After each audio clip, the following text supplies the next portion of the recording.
1815 dari sebuah keluarga petani yang miskin. Masa kecilnya penuh dengan kesulitan dan penderitaan karena waktu itu Italia sedang perang, sedang banyak penyakit dan kemiskinan. Bapaknya meninggal ketika Bosco masih muda, demikian juga dengan sahabat dan gurunya yang sangat dicintai karena penyakit dan kemiskinan. Tapi meskipun demikian, Bosco tidak menyerah. Dia adalah anak yang rajin berdoa. Pada umur 9 tahun, dia mendapatkan sebuah mimpi yang luar biasa. Dia melihat sebuah lapangan yang luas penuh dengan anak-anak. Anak-anak itu ada yang tertawa, ada yang bermain, ada yang berantem, ada yang misuh-misuh, macam-macam. Dia merasa marah karena anak-anak ini melakukan perbuatan yang tidak menyenangkan hati Tuhan. Dia mengepalkan tinju, mau jotosi anak-anak itu. Tapi tiba-tiba dia melihat seseorang dengan jubah putih berkilau-kilau, dan ternyata itu adalah Yesus. Yesus berkata kepada Bosco, "Bosco, bukan dengan kekerasan, tetapi dengan kelembutan dan dengan kasih kamu akan menemani anak-anakku. Didiklah mereka pada kebaikan dan jauhkanlah mereka dari dosa dan kejahatan." Tiba-tiba dia melihat bahwa anak-anak tadi itu berubah menjadi binatang-binatang buas. Dan dia juga melihat ada seorang wanita yang cantik jelita. Ternyata itu adalah Bunda Maria. Bunda Maria berkata kepada Bosco, "Apa yang kamu lihat terjadi pada binatang-binatang buas ini, haruslah kamu lakukan untuk anak-anakku." Dan apa yang terjadi?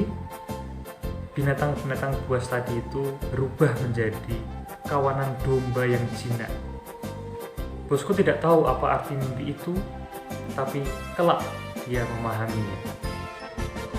Bosco sebagai seorang anak dan remaja ini, dia juga senang belajar, terutama main sulap dan sirkus atau akrobat. Ketika dia sudah pandai, dia lalu membuat pertunjukan untuk teman-temannya. Nah, sebelum pertunjukan itu, dia mengajak teman-temannya untuk berdoa. Kalau ada temannya yang tidak serius berdoa, lalu dia akan bilang, "Saya tidak akan mulai sirkus, karena kalau kalian tidak berdoa, nanti saya bisa jatuh dan bisa celaka." Dan temannya itu akhirnya berdoa dengan serius. Bosco ini kemudian belajar di seminari untuk menjadi imam, dan pada akhirnya dia ditugaskan sebagai imam di sebuah paroki yang kecil dan terpencil di Italia. Di situ banyak anak muda yang putus sekolah, tidak bisa belajar, sehingga masa depannya pun menjadi suram. Bosco tidak tahu harus berbuat apa. Hingga pada suatu hari ketika dia sedang misa, ada seorang anak gelandangan yang masuk ke gereja. Oleh poster, anak itu dimarahi, tapi oleh Bosco dia didatangi, disapa, dan lalu dikatakan bahwa besok kamu ajak teman-temanmu ya ke gereja ini. Dan betul, keesokan harinya anak itu membawa 5 temannya. Besok lagi dia membawa temannya lagi, semakin banyak, hingga akhirnya menjadi sebuah kelompok. Dan Bosco mengajak mereka untuk belajar bersama, mengajari mereka berdoa dan juga bermain, sehingga itu menjadi semakin besar, lalu semakin banyak anak yang bergabung.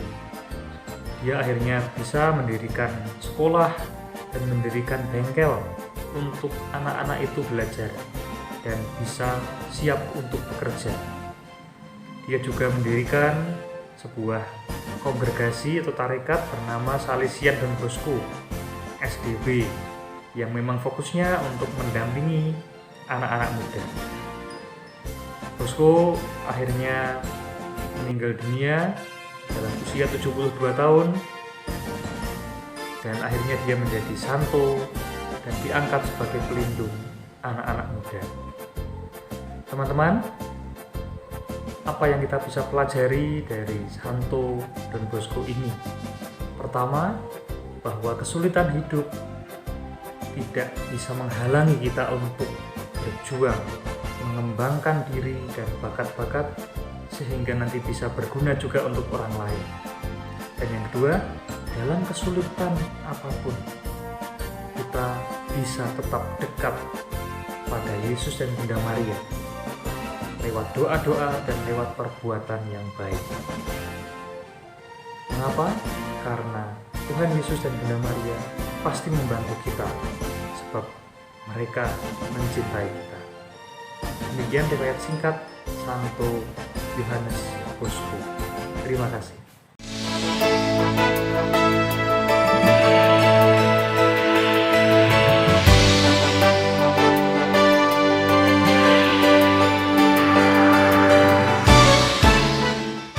Don Bosco dimanapun berada, sudah nonton videonya? Tanggal 31 Januari kita memperingati Hari Pelindung Sekolah kita. Nah, ini kuisnya, siap-siap ya. Ada 5 nomor. Nanti jawaban dikirim di link, ada di bawah. Bisa juga dari grup WhatsApp orang tua di masing-masing kelas. Soal yang pertama, kapan, tanggal, bulan, tahun Don Bosco dilahirkan? Soal kedua, di mana Santo Don Bosco dilahirkan? Soal ketiga, bagaimana keadaan keluarga ketika Santo Don Bosco masih kecil? Soal yang keempat, apa yang dilakukan Santo Don Bosco untuk menarik minat anak-anak membaca firman Tuhan? Yang terakhir, nomor 5 ya. Apa yang bisa diteladani dari Santo Don Bosco? Nah, segera ketik jawabanmu, kirim ke link di bawah ini atau link yang di-share di grup orang tua atau di deskripsi juga ada. Apa hadiahnya? 30 jawaban benar dan tercepat akan dapat hadiah spesial dari SD Don Bosco. Ditunggu ya. Bye.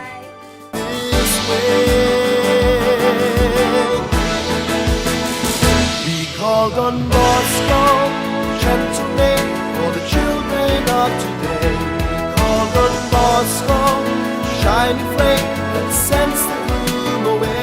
We hold a father's hand, a friend's embrace that lightens your years. Brilliant spirit that someone shares, it's all for the young of today.